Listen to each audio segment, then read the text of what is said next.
we are going to introduce you now to Ukraine's new owner in a minute. The new owner of Ukraine has just been announced. But first, a quick war update for you. Word today that Ukraine is postponing its military offensive against Russia because of the weather, because they say it's too hot now. I'm sorry, what? It's too hot now, but it was just too cold? They need it just right. Like the three little bears? Okay, so it was too cold and soggy like a week ago, so you're postponing it was going to get pushed till summer, but now it's too hot. Okay, I just want to be clear we're all on the same page here. So you can tell the excuses are getting thicker and thicker and thicker by the moment. But we all know the truth about what's actually going on. There's not any people to mount any kind of an offensive. There's no ammunition to mount any kind of offensive. The HIMARS weapons are being totally destroyed and disrupted using electronic EMPs, and they're not even functional right now. The tanks haven't arrived. There's no equipment. So you can blame it on whatever weather you want. That's the situation. That's the truth. We all know that. And Russia has now taken control of Bakhmut. And it's going to continue. Russia will its slow, methodical destruction. We're getting reports that that's the plan. It's not going to be some massive shock and awe campaign for television. It's going to be slow and methodical, and it probably won't make many Russians happy. It probably won't make the television. CNN would not like to be able to cover it with Wolf Blitzer, with bombs going off and air raid sirens every 5 seconds. It will be slow, methodical, and it could be actually pretty boring for a lot of people. And that's exactly what's going to happen. The slow, methodical move. So that's the war update part of it. That's really where we're at, to be honest with you. Now to the real reason NATO provoked Russia in the first place. It's all about the money. A few days ago, Hillary Clinton was at an event where she perfectly explained and summed up exactly how it all works. Just send more money and weapons to Ukraine. That's how it all works. Watch. And the best way to end Putin's aggression is for Ukraine to win.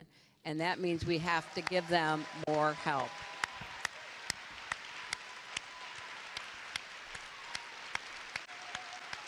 Look at the standing ovation. Yeah, we got to just keep sending them weapons. That's how they win. Look at all the money. Look at all the money. All the money. That's right, Hillary. Yeah, let's give it up.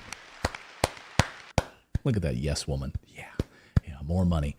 Because all of them, and she's all of the big donors, being fed off of that applause. All of those war donors that she won't sacrifice for. No, she's not. Yeah, I said that. Yeah. Raise the roof. So BlackRock executives are meeting with Vladimir Zelensky, the president of Ukraine.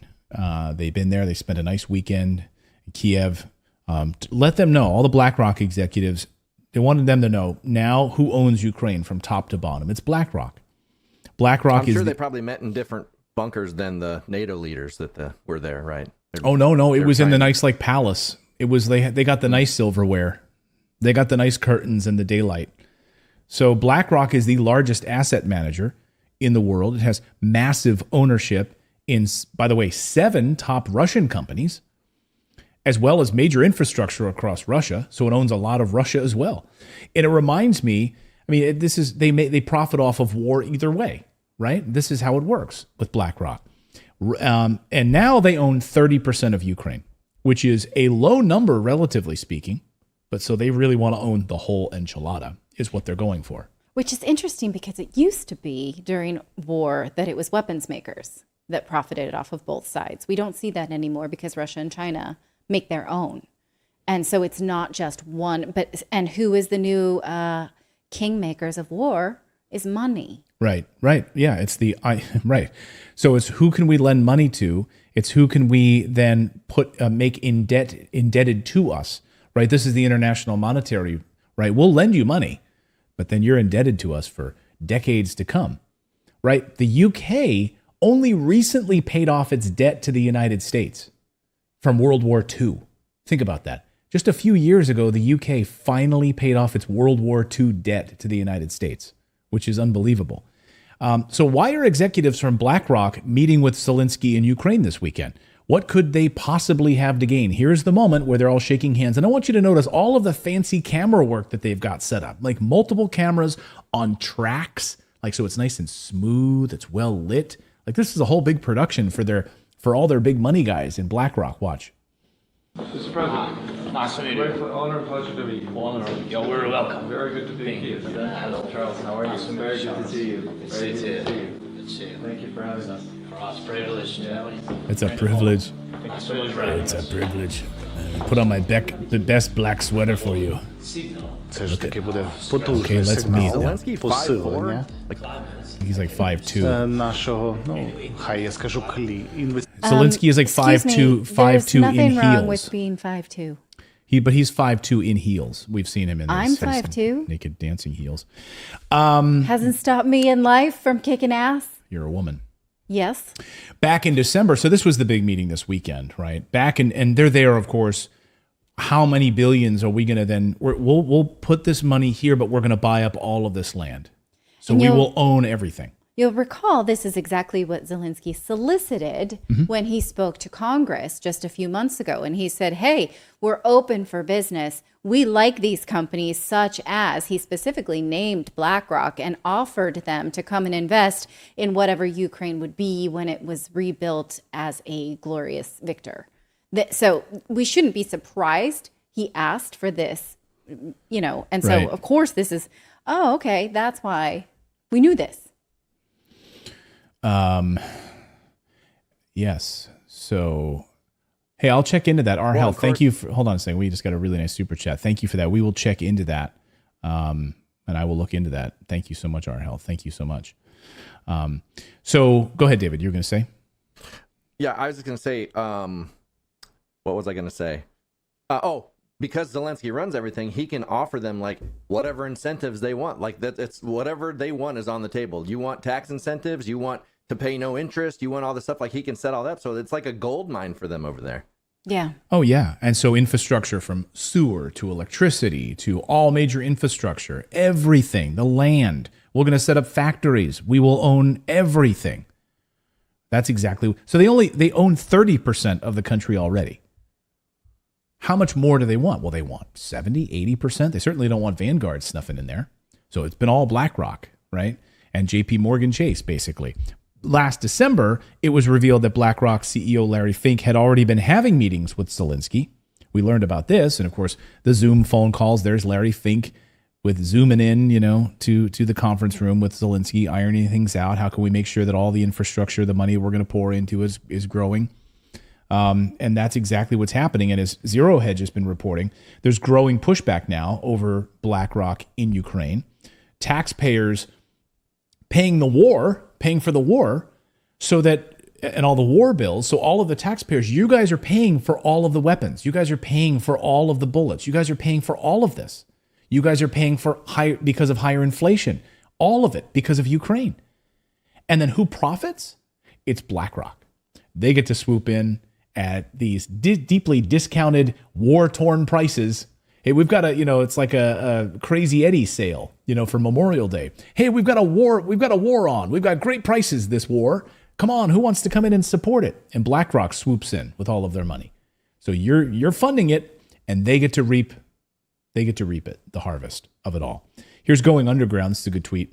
Ukraine being privatized and sold off to companies like BlackRock while being enslaved to the International Monetary Fund, the United States, and the EU through crippling debt.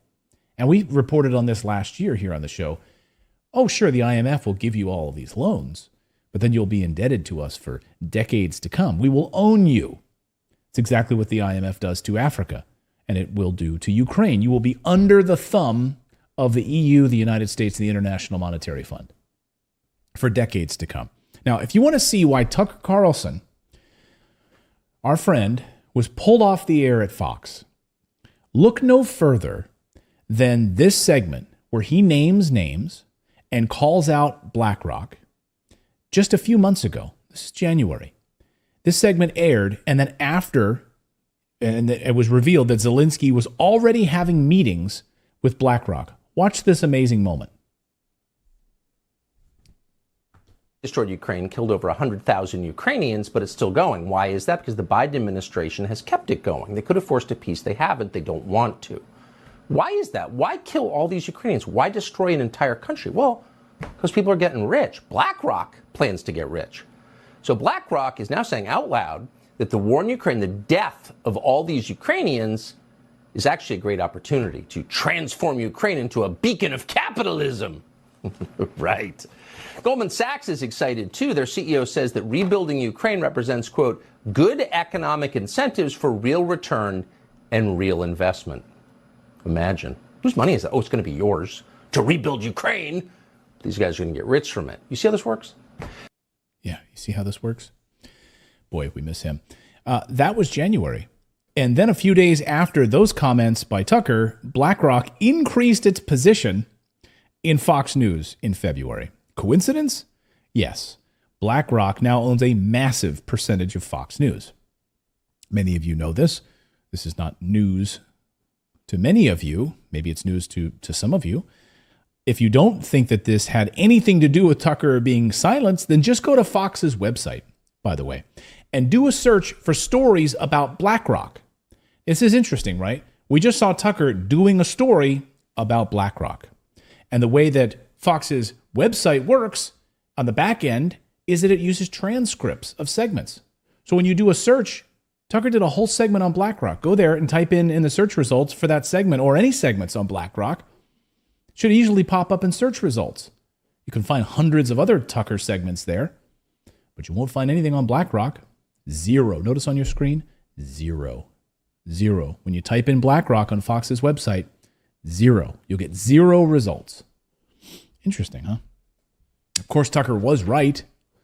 And Zelensky even went on camera to gloat about all of the money that Ukraine was getting from BlackRock and JP Morgan. It is obvious that American business can become the locomotive that will once again push forward global economic growth. We have already managed to attract attention and have cooperation with such giants of the international financial and investment world as BlackRock, JP Morgan, and Goldman Sachs. Such American brands as Starlink or Westinghouse have already become part of our Ukrainian way. Your brilliant defense systems, such as HIMARS or Bradleys, are already uniting our history of freedom with your enterprises. We are waiting for Patriots. We are looking closely at Abrams. Thousands of such examples are possible, and everyone can become a big business by working with Ukraine. Come on down to Ukraine. We've got plenty of things for you to buy. That's right. It was that speech. It wasn't in Congress. This was essentially solicitation for like, hey, all things American, you know, we love American brands. We love American money. Hey, let me make you a deal I can't refuse. Yeah. And we're ready, basically, for your investment. Yeah. Yeah. And so we really support freedom, right? We really support freedom. And this is how you can support democracy. Like if you want to invest in Ukraine because they support democracy, right? They're a beacon of democracy in Ukraine. Side note, this afternoon, we got word that BlackRock has now increased its position in Pfizer. So BlackRock now owns 8% of Pfizer. BlackRock owns everything, and so does Vanguard. So is it any wonder that, all of these, and they're all tied together. So when you see the silencing of Tucker on Fox News after BlackRock increases its position in Fox News and pulled off the air because he's critical of Ukraine and he's critical of them tamping down on democracy. I mean, is it any wonder? We don't have confirmation of that, but you can draw pretty direct lines between that, can't you? And I don't know. I find it incredibly disturbing, but this is the whole plan. So all you needed to do at the beginning was follow the money in Ukraine. That's all they care about. Hillary Clinton told us right at the beginning. That's exactly what's happening here. Let us know your thoughts on this in the comments below.